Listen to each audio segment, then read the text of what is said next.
took another big move, another outsized move, although there was some debate in the market about the possibility that they might even deliver 75 basis points today. In the end, they did 50. That's what we expected them to do. They gave us a 50 basis point cut. What we also expect, and like them, and like the RBNZ articulated today, I think in their own forecasts, is that this is going to work quite quickly, that the loosening of monetary policy that they're delivering, and keep in mind they've done 25, 50, then 50, they've done 125 basis points of easing.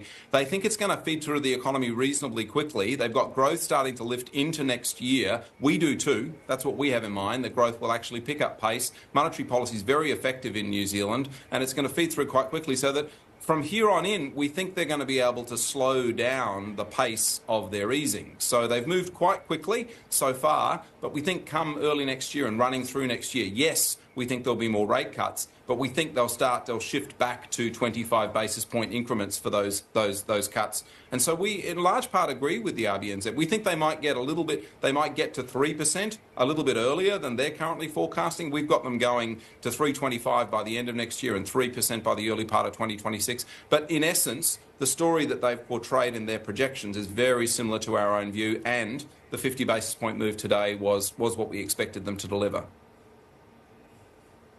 What about the response or the reaction that we're seeing with the currency? Well, I think the idea that the New Zealand dollar's had a little bit more support, it makes some sense on the back of the fact that there was some chance priced today going into the meeting that the RBNZ might cut by 75 basis points. I think there was 7 basis points priced, so it was almost a 20-25% chance the market was thinking that the RBNZ might go even harder in terms of lowering interest rates even faster.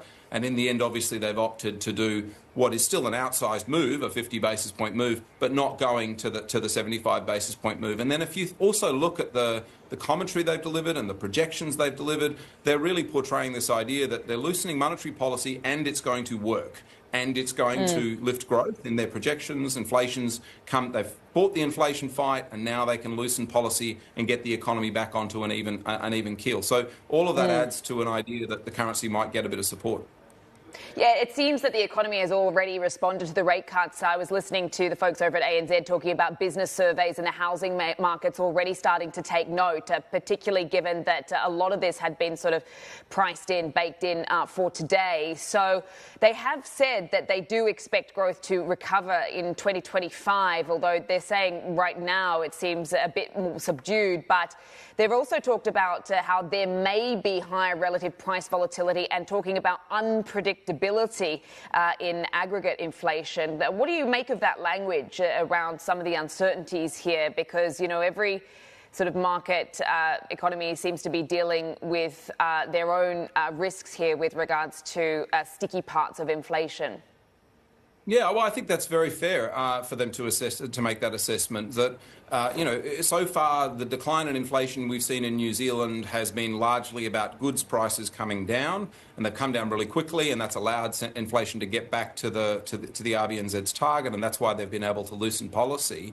But if you look at the non-tradables, the domestic part, the services part of inflation, it's all proving to be a little bit stickier. It's taking time for it to come down, and so they're alluding to this idea that might still take a little bit of time to come down, and in terms of that inflation story. And along the way, there might be some volatility. They've been able to take their foot well off the brake in terms of lowering policy rate as fast as they have so far. But keep in mind, they're still above their own estimate of what they think is neutral. So they would still be, policy is still a little on the tight side. And as you say, and we've been sort of tracking this as well, there's already been a pretty decent response in some of the timely indicators to the cuts that have already been delivered. Business confidence has lifted. The other one I would point to is card spending numbers that have gone up for the past few months. They've started to lift too. So what we know, and this is true for Australia too, the monetary transmission mechanism is quite fast, can be quite fast. And I think in New Zealand, we're seeing some evidence of that the cuts that are already delivered are already starting to show up in some timely indicators.